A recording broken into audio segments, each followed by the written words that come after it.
As companies like Lord & Taylor and Men's Warehouse go bankrupt under the pressures of the pandemic, Donald Trump is attempting to control the profits of other private companies. On the one hand, there's photo company Kodak, which Trump gave a $765 million government loan to help expedite domestic production of drugs, including, of course, hydroxychloroquine. And on the other, there's popular social media app TikTok, which Trump threatened to ban on Friday. He's now saying that Microsoft can buy TikTok as long as the U.S. government gets a piece of the action. Whether it's Microsoft or somebody else, or if it was the Chinese, what the price is, the United States should get a very large percentage of that price, because we're making it possible, which nobody else would be thinking about but me. But that's the way I think, and I think it's very fair. Okay, joining me now, Stephanie Ruhle, MSNBC anchor and senior business correspondent. Of course, nobody else would think that, Stephanie Ruhle, because only mob bosses think that.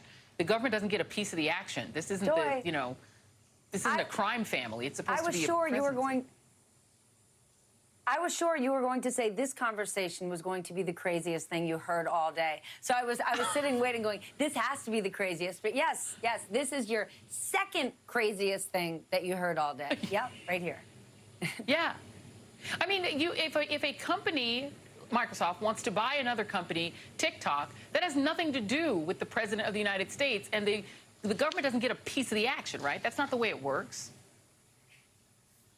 It's not the way it works, but more than that, it undermines what the president was originally saying, right? Last week, this was about national security. This was about data. This was about unfair practices and the Chinese, right? That's how we started this dance, when really we know the president hates TikTok because of all those young TikTokers who, quote unquote, sabotaged a bunch of ticket sales when he had a rally in Tulsa. But now here we are today, and we're not talking about national security. We're not talking about China, but the president is saying, oh, Microsoft's going to get themselves a sweet deal, and the U.S. government wants a piece of it. So the bigger issue is, what exactly is the president doing? Or more importantly, is this just a distraction? Joy, there are a lot of very important things happening in the world, whether it's the drop in GDP, people losing their unemployment benefits, the fact that we're expecting another 25,000 small businesses to go under by the end of the year. And oh, by the way, we've got a pandemic spreading. But no, the president has made TikTok front and center.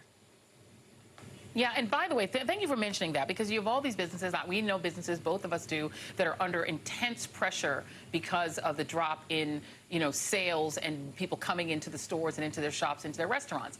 Meanwhile, Kodak, you and I have been talking about this. We've been texting about this. Thank God I have your cell phone number, because I don't understand this stuff, and I'm glad to be able to talk to you. Donald Trump announced his $765 million financing for Eastman Kodak, a company that we all know makes cameras. Now, all of a sudden, they're going to be a drug company. Kodak on Monday granted the executive chairman, its executive chairman, options for 1.5 million shares. One day later, the administration of Donald Trump announces this deal. And in the days that followed, the stock soared, making those additional options now held by executive chairman Jim Continenza worth tens of millions of dollars. What the heck is going on with this deal?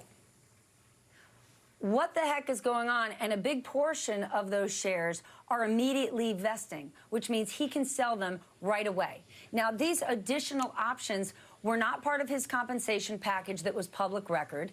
It wasn't something that was in his contract, but it was just based on some sort of agreement. The executive chair got that on Monday, and then Tuesday, the government announces this deal. Now, here's why this deal stinks. Eastman Kodak filed for bankruptcy in 2011. Yes, it's a storied company with a huge American brand that squandered it. And in the age of digital, they lost their groove. They filed in 2012. They tried to get their groove back and failed. They tried to get into the cryptocurrency space. But even in the last year, executives have been guiding Wall Street saying, we might not be able to continue much longer. They issued a deal in the spring because they didn't have enough money. So here we are, a company with no pharmaceutical experience. Yes, they've got experience in making chemicals that had to do with developing film, no experience. So if this administration wanted to say, we're too dependent on getting drug ingredients from China, we want to bring it here, that makes a lot of sense. Guess what we have, though, Joy? All sorts of viable drug companies that could do this. Right. Eastman Kodak sure ain't one of them. That's my problem with it. And you've been tweeting about how this is a collateralized loan. Peter Navarro told Fox Business that the loan is fully collateralized by assets and performance contracts, so it's a minimal risk to the taxpayer.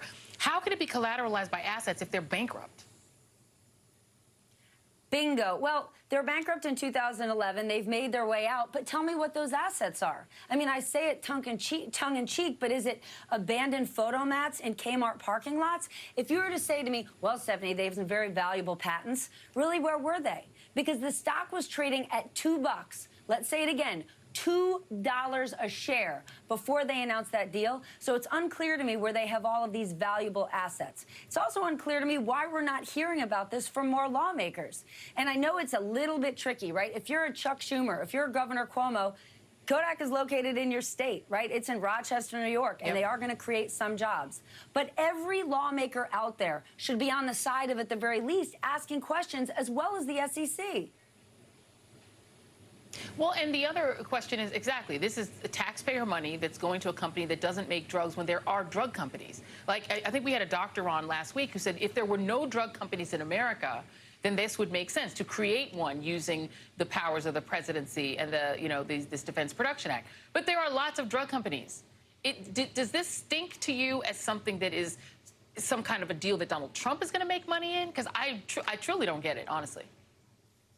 Listen, it stinks to the high heavens, but is it premature to officially link the president or the executives of this company or their very large shareholders, anything like that? But it is not premature to be asking the question and start digging. I promise you, Joy Reid, this story is not going away, and we will continue to dig. It don't make sense. Please stay on it. Stephanie Ruhle, appreciate you, my friend. That is tonight's REIDOUT and all.